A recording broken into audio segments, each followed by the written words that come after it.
नमस्कार दोस्तों, प्रतिबद्ध क्लासेस में आपका स्वागत है। मध्य प्रदेश महिला पर्यवेक्षक एग्जामिनेशन अत्यधिक निकट है और इस संबंध में हमने आपके लिए पोषण एवं स्वास्थ्य संबंधित 6 क्लासेस दे चुके हैं, जिसमें 50-50 एमसीक्यूज़ को कवर किए गए थे। निश्चित है आपने इन्हें देखा होगा और परीक्षा अत्यधिक पास में है, इसलिए ज़्यादा से ज़्यादा एमसीक्यूज़ हम आपके लिए लाएँ, यही हमारी मंशा है। आप ज़्यादा से ज़्यादा इसकी प्रैक्टिस करें। तो चलिए इसी श्रृंखला के तहत आरंभ करते हैं। आज का हमारा पहला प्रश्न है, निम्न में कौन सा आवश्यक वसा अम्ल है? तो आपको बताना है इनमें से कौन सा एक आवश्यक वसा अम्ल है। ऑप्शन ए दिया है फोलिक अम्ल, बी एस्कॉर्बिक अम्ल, सी आपको लिनोलेनिक अम्ल और डी उपरोक्त में से कोई नहीं। तो दोस्तों इसका सही उत्तर ऑप्शन नंबर सी हो जाएगा। ऑप्शन नंबर सी में है लिनोलेनिक अम्ल। ये जो है एक आवश्यक वसा अम्ल है। अगला प्रश्न हम देखते हैं, पेंटावेलेंट वैक्सीन के कुल कितने डोज दिए जाते हैं? तो आपको बताना है पेंटावेलेंट वैक्सीन में कुल कितने डोज दिए जाते हैं। आप जानते हैं पेंटावेलेंट वैक्सीन में 5 वैक्सीन लगती हैं, तो उसके कितने डोज होते हैं? तो दोस्तों इसमें ऑप्शन दिया है ए 4, बी 1, सी 3 और डी 2। तो दोस्तों सही उत्तर इसका होगा option number C. Option number C यानी कि 3 डोज इसमें दिए जाते हैं। पेंटावेलेंस जो टीका होता है वो सबसे पहला डोज 6 सप्ताह में लगता है, उसके बाद में दूसरा डोज 10 सप्ताह में लगता है और तीसरा डोज जो दिया जाता है वो 14 सप्ताह की आयु में शिशु को दिया जाता है। इसमें 5 तरह की बीमारियों के बारे में का टीका होता है, जिसमें diphtheria, pertussis, tetanus, hepatitis B और हिब का होता है। तो ये 5 टीकों को मिलाकर पेंटावेलेंट वैक्सीन बनता है। 6 सप्ताह, 10 सप्ताह और 14 सप्ताह की आयु के दौरान ये लगाया जाता है। अगला प्रश्न है, निषेचन के परिणाम स्वरूप निम्न में से किस एक का निर्माण होता है? तो निषेचन के कारण किसका निर्माण होता है बताना है। ऑप्शंस आपको दे रखा है, ए युग्मक, बी युग्मनज, सी रोगाणु कोशिका, डी अंडाशय। तो दोस्तों इसका सही उत्तर हो जाएगा ऑप्शन नंबर बी युग्मनज, यानी निषेचन के परिणाम स्वरूप युग्मनज का निर्माण हो जाता है। अगला प्रश्न है, पोलियो के टीके को किस तापमान पर संरक्षित किया जाता है? ऑप्शन ए 2 डिग्री सेंटीग्रेड तक, ऑप्शन बी है 0 डिग्री सेंटीग्रेड तक, ऑप्शन सी है -20 डिग्री सेंटीग्रेड तक और ऑप्शन डी है +20 डिग्री सेंटीग्रेड। तो दोस्तों इसका सही उत्तर हो जाएगा option number C, -20 degree centigrade तक के तापमान पे पोलियो के टीकों को सुरक्षित रखा जाता है। अगला प्रश्न हम देखेंगे, भोजन का प्रमुख घटक है। भोजन में मुख्य रूप से हमें क्या चाहिए होता है? Option A glucose, B starch, C cellulose और डी कार्बोहाइड्रेट। तो दोस्तों सही उत्तर ऑप्शन नंबर डी हो जाएगा, कार्बोहाइड्रेट। ये हमारी ऊर्जा की पूर्ति करता है और ये भोजन के प्रमुख घटक के रूप में शामिल होता है। अगला प्रश्न है, राष्ट्रीय टीकाकरण दिवस प्रतिवर्ष किस माह मनाया जाता है? आपको इसमें ऑप्शन दिया है, ए जनवरी में, बी मार्च में, सी जुलाई में और डी सितंबर में। तो दोस्तों इसका सही उत्तर हो जाएगा ऑप्शन नंबर बी, मार्च में। ये 16 मार्च को मनाया जाता है और इसकी अगर शुरुआत की बात करें तो ये 1995 से स्टार्ट हुआ था।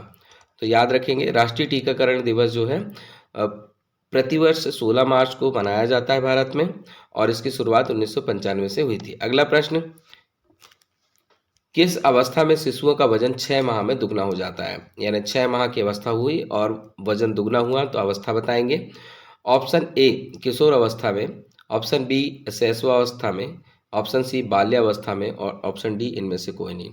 तो दोस्तों ऑप्शन नंबर 20 का करेक्ट हो जाएगा। शैशवावस्था जब होती है बच्चों की, तब 6 माह में शिशुओं का वजन जो होता है डबल हो जाता है। अगला प्रश्न है, निम्नलिखित में से कौन सा एक जीवाणु जनित रोग नहीं है? यानी जो बैक्टीरिया से उत्पन्न होने वाले रोग हैं उसमें शामिल नहीं है, आपको बताना है। ऑप्शन ए एड्स, बी हैजा, सी डिप्थीरिया और डी काली खांसी। तो दोस्तों सही उत्तर हो जाएगा option number A AIDS. AIDS जो है वायरस से होता है, तो याद रखेंगे एड्स वायरस से होता है। और इसके अलावा जो आपको यहाँ पे बताया है बाकी के, हैजा, डिप्थीरिया, काली खांसी जिसे आप पर्टुसिस के नाम से भी जानते हैं, प्लेग, निमोनिया, कुष्ठ रोग, स्टेपले, ये सारी जो बीमारी होती हैं, ये सारी की सारी जो होती हैं वो जीवाणु जनित होती हैं। अगला प्रश्न है, जननी एवं शिशु सुरक्षा योजना को कब लॉन्च किया गया? आपको ऑप्शन दिया है ए 1 जून 2012, बी 1 जून 2013, सी 1 जून 2020 और डी 1 जून 2011। तो दोस्तों इसका सही उत्तर हो जाएगा ऑप्शन नंबर डी 1 जून 2011 को जननी एवं शिशु सुरक्षा योजना को लॉन्च किया गया था। अगला प्रश्न है, श्वसन मार्ग के माध्यम से निम्न में से कौन सा रोग फैलता है? आपको ऑप्शन दे रखा है ए इन्फ्लुएंजा, बी खसरा, सी गलसुआ और डी उपरोक्त सभी। तो दोस्तों इसका सही उत्तर हो जाएगा ऑप्शन नंबर डी उपरोक्त सभी, यानी श्वसन मार्ग से इन्फ्लुएंजा, खसरा और गलसुआ तीनों प्रकार के रोग फैलते हैं। अगला प्रश्न है, मानव शरीर के निम्नलिखित किस भाग में शुक्राणु डिंब को निषेचित करता है? आपको प्रश्न दिया है ए डिंब वाहिनी नली, बी गर्भाशय ग्रीवा, सी गर्भाशय का ऊपरी भाग और डी गर्भाशय का निचला भाग। तो दोस्तों इसका सही उत्तर ऑप्शन नंबर ए हो जाएगा। डिंब वाहिनी नली जो होती है उसमें शुक्राणु डिंब को निषेचित करता है। अगला प्रश्न है, निम्न में से किसकी कमी से क्रेटेनिज्म यानी मंदबुद्धि एवं बोनापन रोग होता है? आपको ऑप्शन दे रखा है, option A calcium, B sodium, C potassium और डी आयोडीन। तो दोस्तों सही उत्तर हो जाएगा option number D iodine. Iodine की कमी से कैटेनिज्म यानी मंदबुद्धि या बोनापन रोग हो जाता है। अगला प्रश्न है, ICMR 2020 के अनुसार स्तनपान कराने के आरंभिक 6 महीनों के दौरान खालिस्तान के अतिरिक्त सेवन की अनुशंसा की गई है। यानी ICMR ने 2020 में स्तनपान कराने के आरंभिक 6 महीनों के दौरान कितनी कैलोरी अतिरिक्त सेवन की अनुशंसा की है, आपको ये बताना है। ऑप्शन इसमें दे रखा है A 750 kilo calorie, B 400 kilo calorie, C 600 kilo calorie और डी 500 किलो कैलोरी। तो दोस्तों इसका सही उत्तर हो जाएगा option number C 600 kilo calorie. ICMR ने अनुशंसा की है यदि कोई महिला स्तनपान करा रही है तो उसे 600 किलो कैलोरी अतिरिक्त सेवन की जरूरत होती है। अगला प्रश्न है, रोटा वायरस के कारण बच्चों में होने वाले रोग की ऊष्मायन अवधि क्या है? आपको ऑप्शन दिया है ए 5 से 7 दिन, बी 1 से 2 दिन, सी 7 से 12 दिन और डी 12 से 15 दिन। इसका सही उत्तर ऑप्शन नंबर बी हो जाएगा 1 से 2 दिन। रोटा वायरस के कारण बच्चों में होने वाले रोग की ऊष्मायन अवधि जो है वो 1 से 2 दिन होती है। अगला प्रश्न है, निम्न में से किस विटामिन की कमी से एनीमिया रोग हो जाता है? ऑप्शन दिया है, option number A vitamin A, B vitamin B1, C vitamin B2, D vitamin D. तो दोस्तों सही उत्तर हो जाएगा option number C. Option number C में है विटामिन B2, इसकी कमी से एनीमिया रोग हो जाता है। अगला प्रश्न देखते हैं, निम्न में से किस विटामिन को सौंदर्य विटामिन भी कहा जाता है? आपको ऑप्शन दिया है A vitamin B, B vitamin C vitamin E और डी विटामिन ए। तो दोस्तों इसका सही उत्तर हो जाएगा option number E vitamin E. तो विटामिन ई को सौंदर्य विटामिन के नाम से भी जाना जाता है। बहुत से प्रोडक्ट में आपको विटामिन ई रिच करके आपको लिखा हुआ मिल जाता है, आपने कई बार देखा हो, खासतौर से शैम्पू वगैरह में आप देखते हैं या फिर फेस क्रीम वगैरह में ये आपको मिलेगा। अगला प्रश्न है, कालाजार नामक रोग किस रोगाणु के कारण होता है? ऑप्शन दिया है ए प्लाज्मोडियम, बी एंट अमीबा हिस्टोलिका, सी लिस्मानिया डोडोवानी और डी एंट अमीबा जिंजीवेलिस। तो दोस्तों सही उत्तर ऑप्शन नंबर सी हो जाएगा, लिस्मानिया डोनोवानी।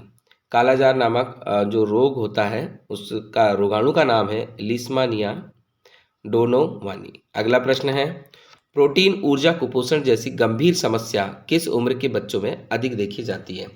ऑप्शन दिया है ए 8 से 10 वर्ष, बी 14 से 16 वर्ष, सी 4 से 6 वर्ष और डी 1 से 3 वर्ष। सही उत्तर ऑप्शन नंबर डी हो जाएगा 1 से 3 वर्ष, यानी प्रोटीन ऊर्जा कुपोषण जैसी गंभीर समस्या जो होती है 1 से 3 वर्ष के बच्चों में अधिक देखी जाती है। क्षमा चाहेंगे। अगला प्रश्न है, फोलेट का अपर्याप्त अंतर्ग्रहण मेगालोब्लास्टिक एनीमिया के अतिरिक्त अन्य किस चीज से संबंधित होता है? आपको ऑप्शन दिया है ए स्वास्थ्यकर परिणाम, बी गर्भावस्था के अच्छे परिणाम, सी गर्भावस्था के खराब परिणाम और डी इनमें से कोई नहीं। तो दोस्तों सही उत्तर ऑप्शन नंबर सी हो जाएगा, ऑप्शन नंबर सी के अनुसार फोलेट का अपर्याप्त अंतर्ग्रहण मेगाब्लास्टिक एनीमिया के अतिरिक्त जो गर्भावस्था के जो खराब परिणाम होते हैं इससे संबंधित होता है। अगला प्रश्न हम देख लेते हैं, प्रधानमंत्री मातृ वंदना योजना की शुरुआत कब की गई थी? आपको ऑप्शन दिए हैं, ए 1 जनवरी 2017, बी 1 जनवरी 2018, सी 1 जनवरी 2019 और डी 1 जनवरी 2020। सही उत्तर ऑप्शन नंबर सी हो जाएगा, 1 जनवरी 2019 को प्रधानमंत्री मातृ वंदना योजना की शुरुआत की गई थी। अगला प्रश्न है, कौन सा पोषक तत्व उचित पाचन में मदद करता है और कब्ज को रोकता है? ऑप्शन है, ए कार्बोहाइड्रेट, बी फाइबर, सी वसा और डी प्रोटीन। तो दोस्तों सही उत्तर ऑप्शन नंबर बी हो जाएगा, फाइबर है। फाइबर जो होता है वो पोषक तत्व उचित पाचन में मदद करता है। फाइबर एक पोषक तत्व है जो उचित पाचन में मदद भी करता है और कब्ज जैसी जो बीमारी होती है उसे रोकता है। अगला प्रश्न देखते हैं, निम्न में से किस खाद्य समूह में ऊर्जा की मात्रा सर्वाधिक होती है? ऑप्शंस आपको दिए हैं, ए टेबल शुगर, बी तेल या वसा, सी दुग्ध उत्पाद और डी अखरोट या बादाम। सही उत्तर इसमें ऑप्शन नंबर बी आ जाएगा, तेल या वसा। तेल या वसा वसा ये जो दोनों चीजें होती हैं इसमें ऊर्जा की मात्रा जो होती है सर्वाधिक मात्रा में होती है। अगला प्रश्न देखेंगे, रोटा वायरस टीके की पहली डोज के लिए अधिकतम आयु सीमा क्या है? आपको ऑप्शन दिया है, ए 6 माह, बी 1 वर्ष, सी 2 वर्ष और डी है 3 वर्ष। तो दोस्तों सही उत्तर हो जाएगा इसका ऑप्शन नंबर बी यानी 1 वर्ष। रोटा वायरस टीके की पहली डोज के लिए अधिकतम आयु सीमा 1 वर्ष है। अगला प्रश्न है, मनुष्य के किस अंग को हेपेटाइटिस रोग क्षतिग्रस्त करता है? आपको ऑप्शन दिया है, ए यकृत, बी फेफड़े, सी हृदय और डी वृक्क। सही उत्तर ऑप्शन नंबर ए हो जाएगा, यकृत। मनुष्य के यकृत को हेपेटाइटिस रोग क्षतिग्रस्त करता है। अगला प्रश्न देखते हैं, निम्न में से कौन सा एक सल्फेटेड पॉलीसैकेराइड है जो रक्त वाहिनियों को रक्त जमने से रोकता है? ऑप्शंस है, पैक्टिन, काइटिन, हेपेरिन और डेक्स्ट्रिन। तो दोस्तों सही उत्तर ऑप्शन नंबर सी हो जाएगा, हेपेरिन।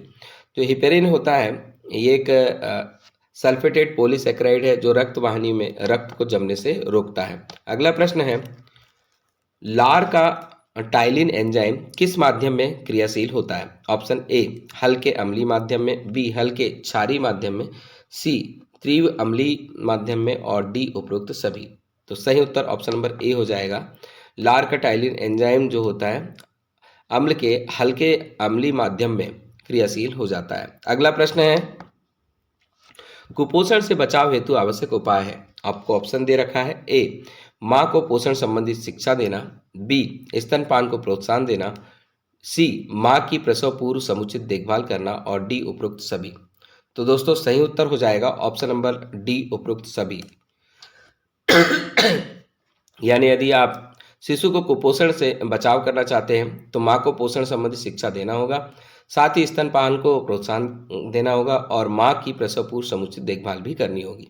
अगला प्रश्न है, रोगों से सुरक्षा प्रदान करने वाले पोषक तत्व निम्न में से कौन से हैं? आपको ऑप्शन दिया है, ए कार्बोहाइड्रेट, बी वसा, सी विटामिन एवं खनिज और डी उपरोक्त सभी। तो सही उत्तर ऑप्शन नंबर सी हो जाएगा, विटामिन एवं खनिज। रोग से सुरक्षा प्रदान करने वाले पोषक तत्व में सबसे पहले नाम हम विटामिन और खनिज का लेते हैं। अगला प्रश्न है, प्रधानमंत्री मातृ वंदना योजना के विषय में सही कथन है। आपको कथन दिए हैं, ऑप्शन ए गर्भवती महिलाओं और स्तनपान कराने वाली माताओं को आर्थिक सहायता दी जाती है।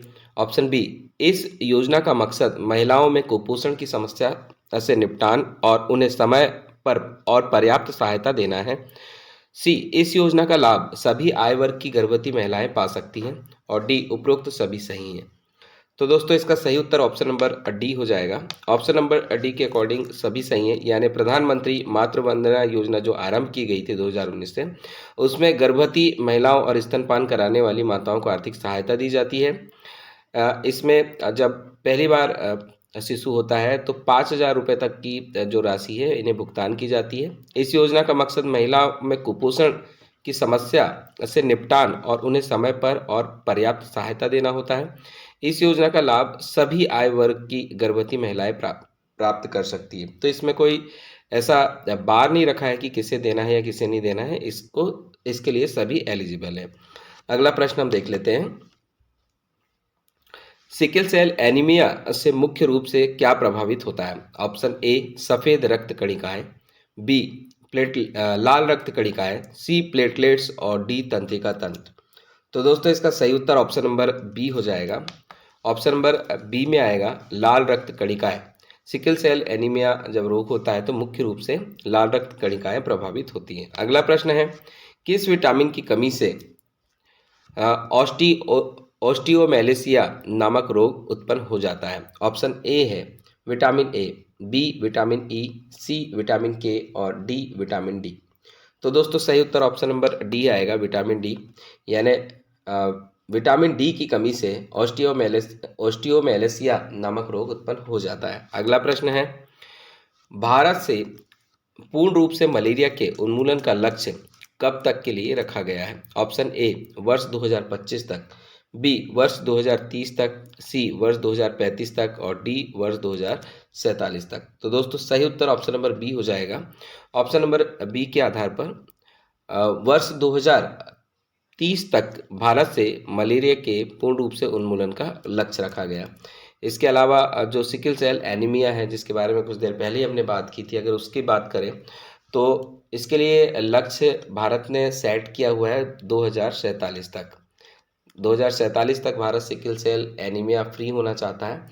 और एक और लक्ष्य है जिसके बारे में आ सकता है, 2025 तक के लिए टीबी उन्मूलन, जिसे क्षय रोग भी बोलते हैं, तो टीबी उन्मूलन जो होता है उसका लक्ष्य रखा गया है 2025। सिकल सेल एनीमिया जो रखा गया है वो 2047 तक रखा गया है। मलेरिया उन्मूलन का जो लक्ष्य रखा गया है 2030 तक रखा गया है। अगला प्रश्न हम देखते हैं। बेटी बचाओ बेटी पढ़ाओ योजना कब शुरू की गई है? ऑप्शन ए 2013, बी 2015, सी 2016 और डी 2017। सही उत्तर ऑप्शन नंबर बी हो जाएगा। ऑप्शन नंबर बी के आधार पर बेटी बचाओ बेटी पढ़ाओ योजना जो है उसकी शुरुआत हुई थी 2015 में। अगला प्रश्न हम देखते हैं। आंगनवाड़ी कार्यकर्ता ANM को 2 से 3 साल के बच्चों को एक दिन माँ की देखभाल करने वाले को कितना खाना देने के लिए कहना है? तो ANM को ये प्रशिक्षित करके भेजा जाता है कि या फिर आंगनबाड़ी कार्यकर्ता को भी इसमें प्रशिक्षण दिया जाता है कि 2 से 3 साल के बच्चे को एक दिन माँ देखभाल करने वाले को माँ जो एक दिन में देखभाल करती है कितना बार उसको भोजन देने के लिए कहना चाहिए? ऑप्शन इसमें दिया है ए 3 बार, बी 4 बार, सी 1 बार और डी 6 बार। तो सही उत्तर ऑप्शन नंबर ए हो जाएगा, 3 बार। यानी जो 2 से 3 साल तक के बच्चे वाली माँ है उसे बच्चों को 3 बार खाना खिलाना चाहिए। अगला प्रश्न है, गंभीर तीव्र कुपोषण क्या होता है? ऑप्शन ए ऊंचाई 7 स्कोर के लिए वजन 2 और 3 के बीच, ऑप्शन बी ऊंचाई 7 स्कोर के लिए वजन -3, ऑप्शन सी ऊंचाई 7 स्कोर के लिए वजन -2 और ऑप्शन डी है ऊंचाई 7 स्कोर के लिए वजन -3। तो दोस्तों सही उत्तर ऑप्शन नंबर डी हो जाएगा, ऊंचाई 7 स्कोर के लिए वजन -3। भारत सरकार के सहयोग से मध्य प्रदेश में जननी सुरक्षा योजना कब शुरू की गई थी? आपको ऑप्शन दिया है। ऑप्शन नंबर ए 15 अगस्त 2005, बी 1 जनवरी 2002 और सी 31 मार्च 2007 और डी 1 अप्रैल 2000। तो दोस्तों सही उत्तर हो जाएगा ऑप्शन नंबर ए 15 अगस्त 2005। भारत सरकार के सहयोग से मध्य प्रदेश में जननी सुरक्षा योजना 15 अगस्त 2005 को स्टार्ट की गई थी। अगला प्रश्न है, आयुष्मान भारत योजना नामक योजना, यानी जिसे प्रधानमंत्री जन आरोग्य योजना के नाम से भी जाना जाता है, का स्वास्थ्य बीमा देती कितने रुपए का स्वास्थ्य बीमा देती बताना है। ऑप्शन दिया है ए 1 लाख रुपए, बी 5 लाख रुपए, सी 2 लाख रुपए और डी 4 लाख रुपए। तो दोस्तों आयुष्मान भारत योजना जो है, जिसे प्रधानमंत्री जन आरोग्य योजना भी कहते हैं, इसमें 5 लाख रुपए तक का स्वास्थ्य बीमा दिया जाता है। ऑप्शन बी इसका करेक्ट आंसर होगा। अगला प्रश्न है, प्रोटीन नहीं पाया जाता है, तो आपको बताना है प्रोटीन कहाँ नहीं पाया जाता है। ऑप्शन ए दिया है लसिका में, बी पित्तरस में, सी कोशिका द्रव में और डी फेफड़े में।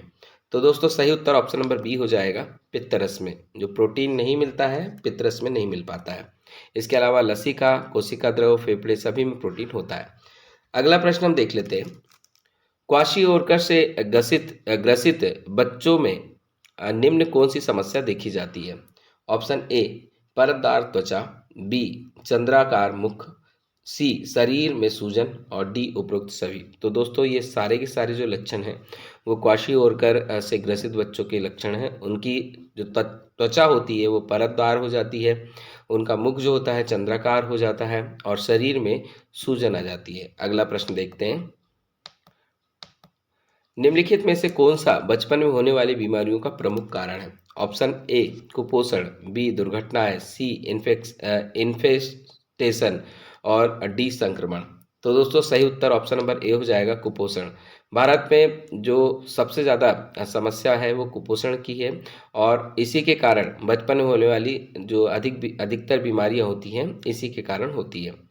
तो बचपन में होने वाली बीमारी का प्रमुख कारण कुपोषण ही होता है। अगला प्रश्न है, कुपोषण मुक्त भारतीय अभियान के लिए प्रधानमंत्री नरेंद्र मोदी ने 8 मार्च 2018 को विश्व महिला दिवस पर नई योजना शुरू की। तो उस योजना का नाम बताना है। याद रखना है कि इसे शुरू किया था हमारे प्रधानमंत्री श्री नरेंद्र मोदी जी ने और 8 मार्च 2018 को विश्व महिला दिवस के अवसर पर चालू किया गया था। Option A doctor Abdul Kalam अमृत योजना, बी वन बंधु कल्याण योजना, सी राष्ट्रीय पोषण मिशन योजना और डी नव संजीवनी योजना। तो दोस्तों सही उत्तर ऑप्शन नंबर सी हो जाएगा। इसमें ऑप्शन नंबर सी के आधार पर 8 मार्च 2018 को महिला दिवस के अवसर पर जो योजना शुरू की गई थी उसका नाम था राष्ट्रीय पोषण मिशन योजना। अगला प्रश्न है, क्वाशियोरकर कुपोषण का एक प्रकार है जो किसी न्यूनता के कारण होता है। तो आपको बताना है क्वाशियोरकर जो होता है किस न्यूनता के कारण होता है। ऑप्शन ए खनिज, बी विटामिन, सी वसा और डी प्रोटीन। तो दोस्तों इसका सही उत्तर हो जाएगा option number D protein. Protein की कमी के कारण क्वाशियोरकर कुपोषण का एक प्रकार क्वाशियोरकर नामक रोग हो जाता है। इसमें हमने इससे पहले पढ़ा कि शरीर कमजोर हो जाता है, मस्तिष्क चंद्राकार हो जाता है, जो त्वचा होती है परतदार हो जाती है इत्यादि। ये सभी चीज प्रोटीन की कमी के कारण हो रहा है। अगला प्रश्न देखेंगे, काली खांसी एक रोग है। ऑप्शन दिया है ए जीवाणु संबंधी, बी विषाणु जनित, सी प्रोटोजोआ और डी कवकी। तो दोस्तों इसका सही उत्तर ऑप्शन नंबर ए हो जाएगा। काली खांसी जो होती है ये भी बैक्टीरियल इन्फेक्शन के कारण ही होती है, इसलिए जीवाणु संबंधी ये रोग कहलाता है। अगला प्रश्न देखेंगे, ऑस्टियोपोरोसिस किस रोग से संबंधित है? तो आपको बताना है ऑस्टियोपोरोसिस किस रोग से संबंधित है। ऑप्शन ए हड्डी, बी दिल, सी गुर्दा और डी फेफड़े। तो दोस्तों सही उत्तर है ऑस्टियोपोरोसिस जो है वो हड्डी से संबंधित है, यानी इसका जो असर होता है वो हड्डियों पर होता है। अगला प्रश्न देखते हैं, कीमोथेरेपी पद्धति से उपचार किया जाता है। तो कीमोथेरेपी से क्या उपचार करते हैं बताना है। ऑप्शन ए हृदय रोग, बी गुर्दे की खराबी, सी कैंसर और डी हेपेटाइटिस सी। तो दोस्तों सही उत्तर ऑप्शन नंबर सी है, कीमोथेरेपी पद्धति से उपचार किया जाता है कैंसर का। अगला प्रश्न है, निमोनिया किस जीवाणु के कारण होता है? आपको ऑप्शन दिया है ए साल्मोनेला टाइफाम्यूरियम रियम और ऑप्शन बी है येर्सिनिया पेस्टिस, ऑप्शन सी है स्ट्रेप्टोकोकस निमोनिया और ऑप्शन डी है कीटाणु एंथ्रेसिस। तो दोस्तों इसका सही उत्तर ऑप्शन नंबर सी हो जाएगा। ऑप्शन नंबर सी में है स्ट्रेप्टोकोकस निमोनिया। तो स्ट्रेप्टोकोकस निमोनिया जो है वो निमोनिया जीवाणु के कारण इस जीवाणु के कारण ही निमोनिया होता है। अगला प्रश्न देखते हैं, चश्मा से ठीक नहीं किया जा सकता। चश्मा से क्या ठीक नहीं किया जा सकता बताना है। ऑप्शन ए जरा दृष्टि दोष, बी दीर्घ दृष्टि दोष, सी मोतियाबिंद और डी निकट दृष्टि दोष। तो आप भली भांति जानते हैं दोस्तों, चश्मा पहनने से जरा दृष्टि, दीर्घ दृष्टि और निकट दृष्टि दोष, इस तीनों दोषों से निदान पाया जा सकता है, लेकिन मोतियाबिंद चश्मा पहनने से ठीक नहीं होता। ऑप्शन नंबर सी इसका करेक्ट होगा। अगला प्रश्न है, वयस्क में कुपोषण का आकलन करने की सर्वोत्तम विधि निम्न में से कौन सी है? आपको ऑप्शन दिए हैं, ए हीमोग्लोबिन का स्तर, B skin fold, C MUAC और डी छाती की परिधि। तो दोस्तों सही उत्तर हो जाएगा option number B skin fold.